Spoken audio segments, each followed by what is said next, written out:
Please welcome the co-director and the writer of the film, Noam Gil. Hi, everybody. Thank you for coming. Thank you so much for being here. Thank you for this film. I'll start with asking what possessed you. No, just kidding. I'm possessed. But what actually inspired you to write this? Well, I'm apocalyptic in nature, so that's like an Israeli disease. So whenever I come across something, I always imagine the worst possible outcome of a specific scenario. So I was going to see some friends, and then I went out of my apartment, and I went down the elevator, and I shared the elevator with an old woman, and it was pouring rain outside, and I got inside the car, and I began to drive, and I passed that old woman, and again it was pouring rain, and then I thought maybe to be kind and offer her a ride, but then she got inside her car, and then I began playing with my imagination, and what if I did take her on a ride, and how can I make it more interesting? What if I'm kidnapping her? What if I'm taking her to a remote place? What if I'm not who she really thinks I am, and she's not who I think she is? And then I played with the situation, and half an hour later I had a play in my mind. A quick write, good. And that's the basis of it. And then there's this cultural clash that you very clearly bring up, and I think is at the heart of this play. Where did that? When did that come in? And why did that come in? Well, it's about a woman or a family who faces some sort of an identity crisis, and it is something that I detected not only with that specific woman, but with Israel itself, a conflict between East and West, between what we imagine we are and what we actually are. The allegorical aspects of it was originally written as a play, but the allegorical aspects of the play were brought into it afterwards.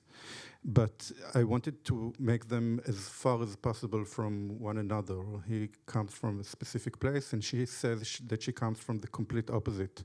And then this conflict between East and West, and bringing to the picture this Israeli aspect of it is something that for me was important in writing the play.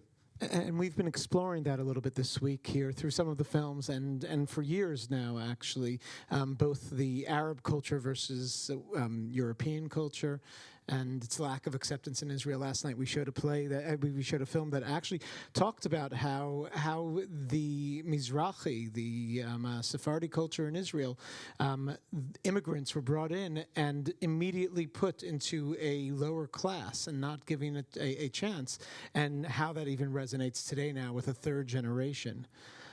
So the subtleties of this within this film of bringing that up was very strong, and I want to know how the reactions were within Israel to that to opening that discussion.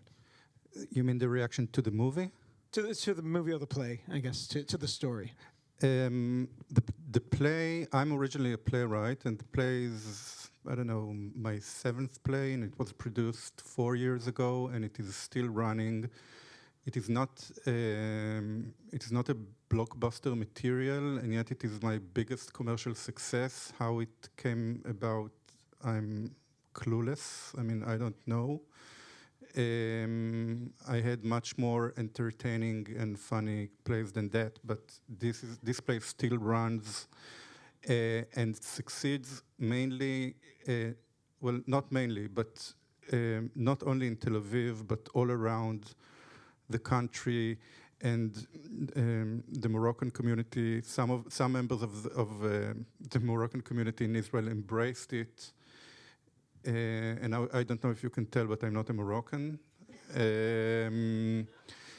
So, and whenever people ask me about it, I hide behind the actors as if, but that's it. I mean, But possibly it touched on it touched a chord within Israeli society of something that is very relevant and very close to the heart of. yeah. I mean the. Especially nowadays, I don't know if in the past week you had a chance to talk about the elections in Israel.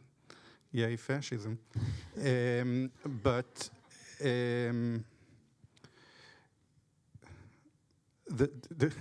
there is a famous singer in Israel, a Sephardic singer called Margol. And Margol, in Israel, she's very, very popular. And she sang a song which is called We Are Not Europe. And it seemed like it was a defiance against not only Ashkenazi Jews, but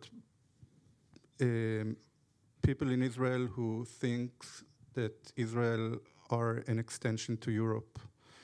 And this is some of the things that I wanted to explore when writing the play. The fact that we assume that we are normal, if normal is the right word. I don't know if Europe is normal, but that we assume that we are westernized, that we are ambassadors of Europe, that we are civilized, quote unquote, and we are not really part of the Middle East. There is this saying that we are villa in the jungle. I think that Ehud Barak, the Prime Minister of Israel, said it, that we are surrounded by a jungle and we are a very, very civilized, westernized villa in the midst of it. And this is not the case. I mean, this is a story, it is something that Lebanon says, that there is a discrepancy between what we say we are and what we actually are. This is one of the things that motivated me in writing this thing. And I think that's a wonderful thing to explore within Israel, and is a very very relevant to a lot of what we do here. I'm going to ask two more questions, and then we're going to take some questions from the audience and give you an opportunity. I wanted to know, first of all, the actors. They were fantastic, amazing performances. Tell us about them a little bit. All of the actors are the actors in the play. Orly Tubali, who plays Lady Amar, is a wonderful actress who played in several productions that we did in Israel. All of these actors are actors that we have collaborated in the past, and we continue to collaborate with them. Yeah, they are quite unknown in Israel, even though Orly Tubali is amazing, and everybody else are, again, my humble and subjective opinion that they are. They were fantastic. I mean, I can imagine them being great on stage, and then it doesn't always translate. Acting doesn't always translate to the camera, but here, even in the close-up, it was, and this was a very close film. It translated and was beautiful. I wanted to know a little bit about the differences, if there were differences between the play and the film version. There is no the first scene and the last scene are not part of the play, obviously. And aside from that, we were. That's what happens when the playwright is a co-director. I'm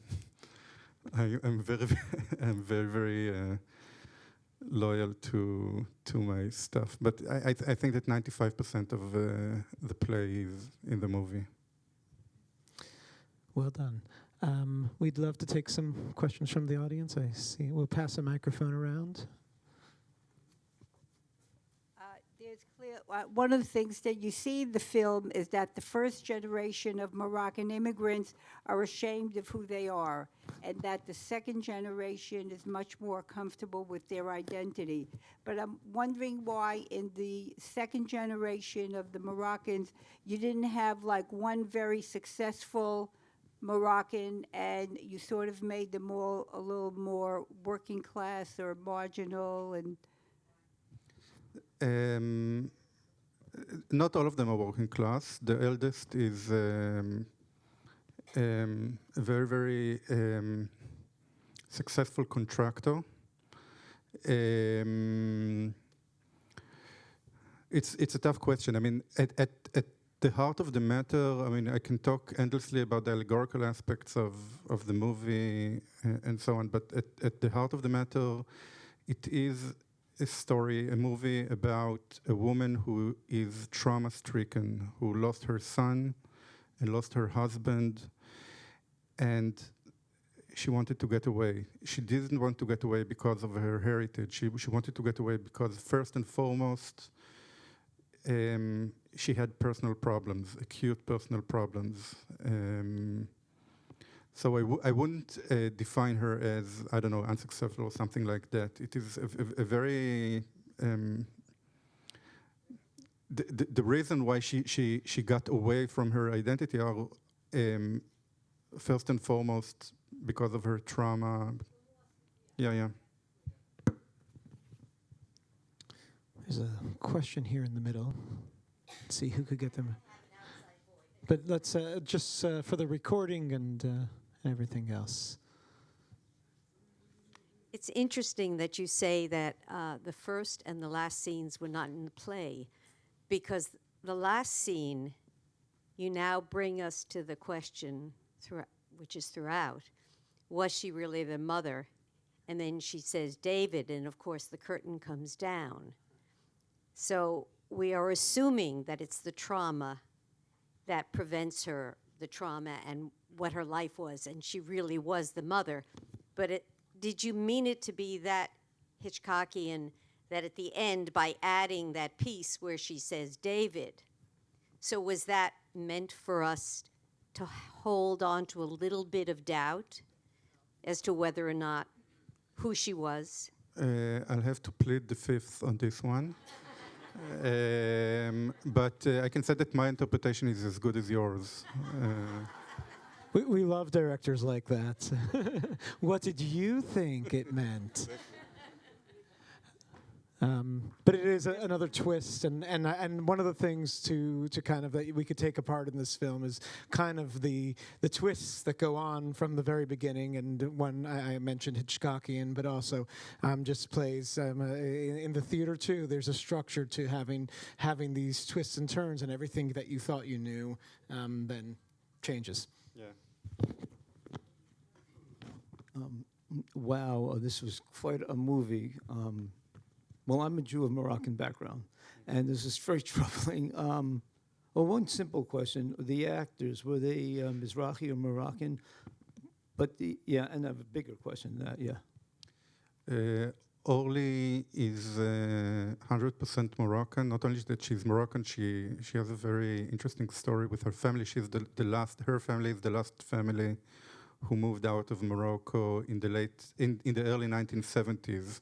Her father was a rabbi in Morocco, and they stayed until the bitter end, and then they moved away. That's Jackie, the actress? Yeah, Oh. and Victor Levanon is also Cool. Moroccan. All of them are Sephardic Jews. Yofi. The question I have is, I noticed some linguistic game playing. I don't know if others did. Can you speak about it? She says her name is Pauline, and they hear it as Pauline, which is the Hebrew word for the country of Poland, and they call her a Polak, and it's this, and they drop in little Arabic words like my son in Arabic, Ibni. I mean, it's interesting, these Arabic things like that, the comment on that linguistic stuff. The shifting between the Hebrew and the Moroccan is all Orly. Orly was like a jazz musician. She like improvised, and she imitated her mother, and she did all sorts of things that were not in the script, and we just let her fly. Yeah. Just before we take the next one, and because we're talking about the definition of the names and Pauline being Poland, naming the kids Israel, Jordan, and Lebanon. What was behind that, or is that for me to interpret? Why don't you ask me about Meir? and Mayor, how did he go in there? Yeah, I noted Mayor, and I was like, and Jackie. Yeah, well, should I explain the movie? Spell it This out. conflict between East and West, between the Lebanon, Israel, and Jordan and Poland, are again some aspects that I wanted to explore, and the names helped me in doing that. Hitting it on the head. Good. Yeah, that's my style. The impression that I got when I saw the movie, I thought it was apropos, and I was thinking about your inspiration about Alzheimer. Alzheimer? Yes, because the way I read the movie, I thought your inspiration was for Alzheimer disease that exists today. That's the impression that I got. So your inspiration, I don't know if you met a woman with Alzheimer's or you experience in your past or you... It's not only Alzheimer, but it's also schizophrenia, and yeah, mental illness and so on. Yeah, I mean, the short answer for your question is yes. I mean, the most popular comments that I got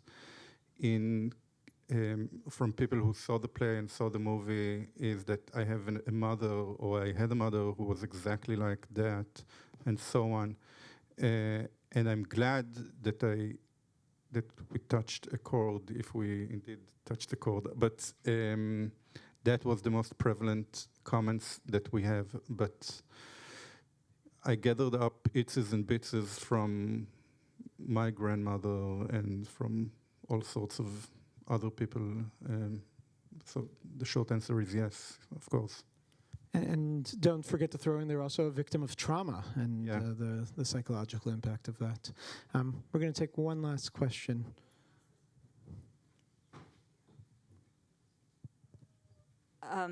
It was an amazing film, and I find it so interesting that you're looking at this as East and West. And I, as a child, witnessed my Ashkenazi family, how racist they were. And I never understood it, having grown up here in America. And my daughter is with a Sephardic guy, and how the third generation is still so racist. And so I find this film so much more on a personal level between how you made Jackie become this Ashkenaz Jew that thought she was better than the Sephardim. And to me, I thought you did a phenomenal job. And so I just wanted to know, from your opinion, do you still feel that this is still so prevalent in Israel between Ashkenazi and the Sephardim? Going back to the elections, but the thing that I tried to do, and again, I don't know if I succeeded or not, but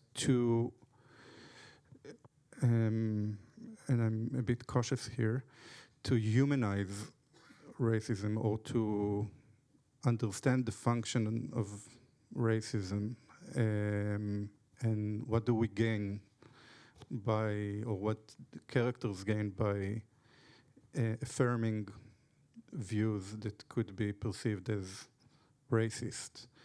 In Israel, or in Jewish culture itself, there is this aspect of chosenness, the fact that we were chosen to, we are exceptional. I think maybe this notion of exceptionalism is also familiar in America. Yes, we are number one, you are number two.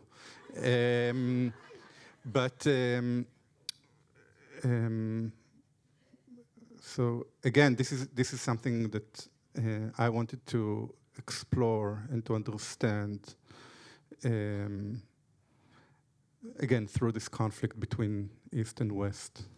And it plays so beautifully because you have her as a possibly a Moroccan woman who's pretending to be Polish, who's pretending to be a Polish racist woman towards Moroccan. So that's okay, right? If you're actually Moroccan, and Yeah. and and there's this and the way it plays back and forth towards the Ashkenazi, because she's not really Ashkenazi, and allows for a lot, and I think plays out beautifully. What I was most curious about was how this would all translate to American audience, and you're the first American audience seeing this, and your applause says everything. So thank you very much. No, thank you. Folks, the films are available virtually as well just this weekend, and we have much more coming up here, so please join us and stay in touch. Thank you very much, and have a good night.